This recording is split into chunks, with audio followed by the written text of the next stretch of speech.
Early Church Fathers, November 11th, Clement of Alexandria, the Instructor, Pedagogus, Book 1, Chapter 7, Who the Instructor is, and Respecting His Instruction, Christ the True Instructor.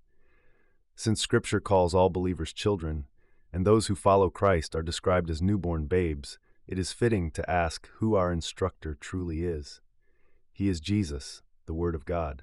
Sometimes he calls himself the shepherd, saying, I am the good shepherd. John 10:11. By this image he shows that he is the one who leads the flock of his little ones, guiding them toward maturity and salvation. The sheep represent simplicity, the innocence of the faithful who follow his voice. They shall all be one flock and one shepherd. John 10:16.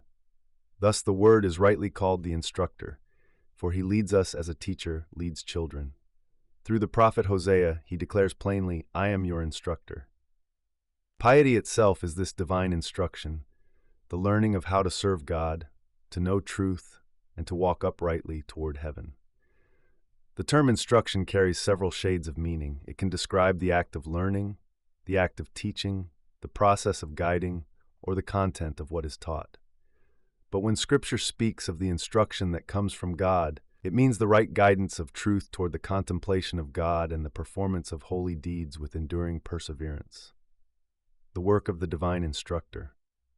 As a general directs his soldiers and a pilot steers his ship, so the instructor governs his children. He is solicitous for our safety. Whatever we ask of God in harmony with his will, he grants to those who trust in the instructor.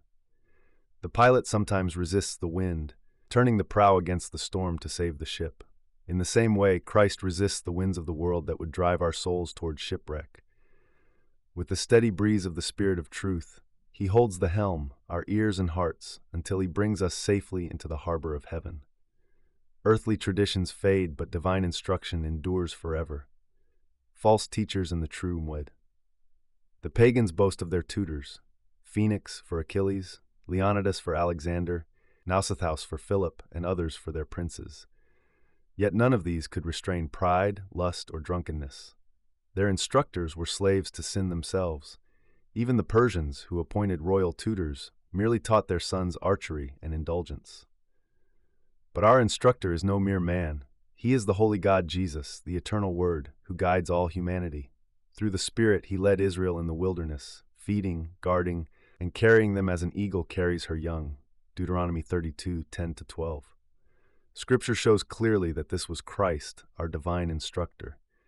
The Word in the Old Covenant, when he speaks, he declares himself plainly, I am the Lord your God, who brought you out of the land of Egypt. Exodus 20:2. He led Abraham, saying, I am your God, walk before me and be blameless. He instructed Jacob, I am with you, and will keep you in all the way in which you go. Genesis 28:15. Jacob wrestled with him, and in that struggle was anointed and renamed Israel. For I have seen God face to face. The face of God is the Word through whom the Father is revealed. This same instructor taught Moses, Go, lead this people into the land which I have promised. Exodus 32:34. Under the Old Covenant he led through a servant. Under the New, he leads in his own person. For the law was given through Moses, but grace and truth came by Jesus Christ. John 1:17. The law and the Word, the Old Covenant, was a school of fear. The New is a school of love. Once the Word spoke as an angel, now he appears as Jesus, the Son. To the former people he said, You shall fear the Lord your God. 13. To us he says, You shall love the Lord your God. Matthew 22:37. So Jeremiah was told, Say not, I am a child. Before I formed you in the womb, I knew you. Jeremiah 1:5. For even before the world began, God foresaw those who would become his children. Moses foretold this instructor, saying, The Lord your God will raise up for you a prophet like me from among your brethren. Him you shall hear. Deuteronomy 18:15. The earlier Joshua, son of Nun, foreshadowed Jesus, the true deliverer. The rod of discipline prophecy gave him a rod, the symbol of authority and correction. There shall come forth a rod out of the root of Jesse. Isaiah 11:1. The same Lord will smite the earth with the rod of his mouth, and with the breath of his lips shall he slay the wicked. Isaiah 11:4. The apostle echoed this when he wrote, What do you wish? Shall I come to you with a rod, or in love and a spirit of gentleness? 1 Corinthians 4:21. For even chastisement by the instructor is mercy. The Lord instructing has instructed me, and not given me over to death. Psalm 118:18. Thus the rod of the instructor is sacred, soothing, and saving, healing the child it corrects, leading every soul that submits to it into life everlasting.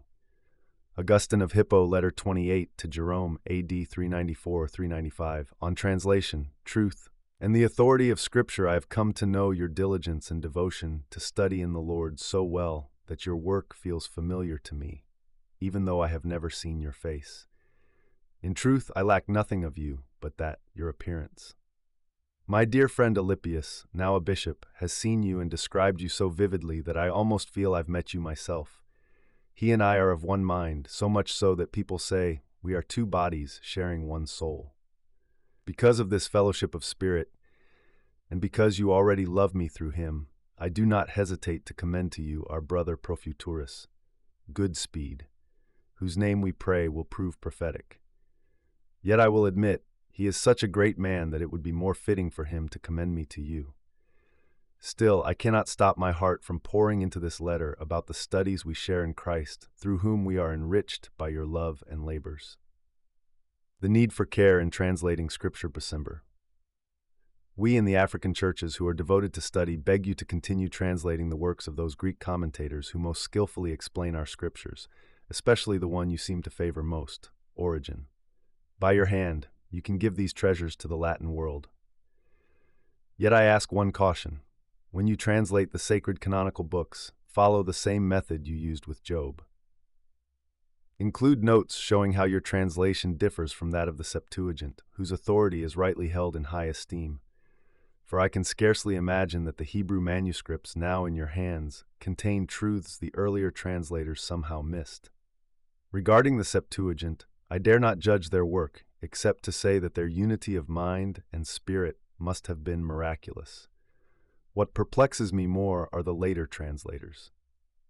They knew Hebrew well and worked after the Septuagint, but they disagreed among themselves and left many things unsettled.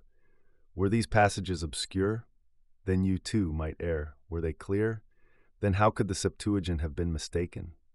Please help me understand this puzzle. On the danger of calling Scripture false, I have also read some works attributed to you on Paul's letters, including your commentary on Galatians. There, when Paul rebukes Peter for hypocrisy, I was grieved to see an argument defending deception.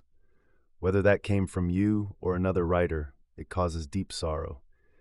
For if we once admit that anything false could enter the Scriptures, even as a duty, we destroy their authority. From that moment, any hard or inconvenient passage could be explained away as a necessary falsehood.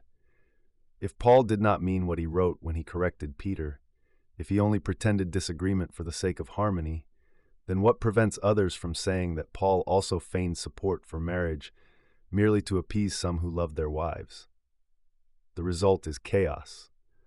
We lose any firm ground for believing that Scripture is purely true. Paul himself understood the seriousness of this. If Christ has not been raised, he said, then our preaching is in vain, and your faith is in vain. We are found to be false witnesses of God. 1 Corinthians 15:14-15. Would he have written that if falsehood for God's glory were acceptable? Never. To claim that lying about God can be holy is to speak a greater evil than to speak wrongly about truth itself. So, we must seek teachers who revere Scripture enough to trust it even when they do not understand it, never flattering themselves by thinking expediency can replace truth. If a person calls something in Scripture false, he demands that we believe him instead of the text. In doing so, he weakens our faith in the divine authority that binds us all. Augustine's plea for correction. For my part, I will spend my strength showing that every passage used to justify pious falsehoods can be rightly interpreted without sacrificing truth. But I submit this to your judgment. If you see something clearer, let your piety guide you. For once we allow even a single falsehood into the sanctuary of Scripture, we make it possible for anyone to believe only what he likes and reject what he dislikes. Unless, of course, you can give us clear and rational rules for when lying becomes a duty, though I doubt such rules exist. I ask this of you sincerely, by our Lord who is truth incarnate. Bear with my boldness, for my error is at least an error in the service of truth. A request for fellowship and honest critique. There are many other things I long to discuss with your noble heart, but this letter cannot contain them. I send instead our brother who carries my greeting, that he may profit from your company. When he returns, I hope to share in the wisdom he gains from you. Yet I know I will still hunger for personal fellowship with you, for of the two of us he will return richer and I poorer. He also carries some of my writings. If you read them, I beg you to correct them with the compassion of a brother. For as Scripture says, "Let the righteous correct me in mercy, and reprove me, but the oil of the sinner shall not anoint my head." It is better to be healed by a friend's rebuke than flattered by approval. I often struggle to judge my own writing, being either too cautious or too rash. I see some faults, yet prefer them exposed by another's eye, lest I again grow complacent and flatter myself for being humble. Thomas Aquinas, Summa Theologica, Part 1-2, Question 41, Article 4, whether the species of fear are suitably adapted. Question: Are the species of fear suitably adapted to the ways the soul apprehends evil? Objection: It seems that the species of fear are not properly adapted, for fear arises from the anticipation of future evil, and such evils are infinite in kind and degree. Therefore, to confine fear to a few species appears too narrow and incomplete. Further, the philosopher teaches that fear is caused by the imagination of an approaching evil, but this condition is common to all fears. Therefore, fear cannot be divided into distinct species by nearness, greatness, or cause, since these belong equally to every fear. Further, Augustine distinguishes between the fear of man and the fear of God. Yet in Scripture we also read of filial fear and servile fear. Therefore, these rather than the four Aristotelian species should be considered the proper divisions of fear. Responsio, I answer that fear may be divided according to the various ways in which the imagination perceives an impending evil. For the stirring of fear always follows the image conceived in the mind.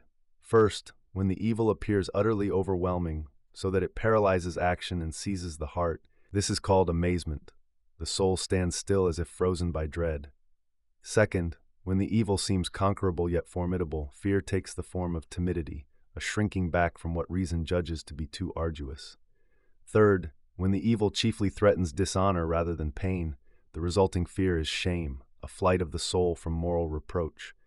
Fourth, when the evil is uncertain or obscure, when its form or timing is hidden, there arises anxiety, an unquiet trembling of the heart. Thus, though the matter of fear, evil in the future, is infinite, the manner of fearing is not. For the imagination apprehends evil either as overpowering, arduous, shameful, or uncertain, and according to these four modes the principal species of fear are fittingly assigned. Quick sum of fear takes four main forms: amazement, timidity, shame, and anxiety, each corresponding to how the imagination conceives an approaching evil. Caitlin and the storm.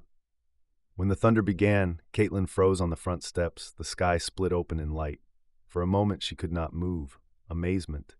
Then as the rain swelled and the lightning drew nearer, she ran inside and shut the door. Timidity. But when she remembered her father still outside, her cheeks burned that she had left him. Shame. Finally, lying awake through the night, she trembled at every distant rumble. Anxiety.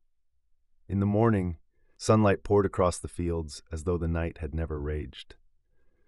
She understood then what reason had not told her before. Fear multiplies not because evils are endless, but because the soul is restless until it rests in the goodness that drives all fear away.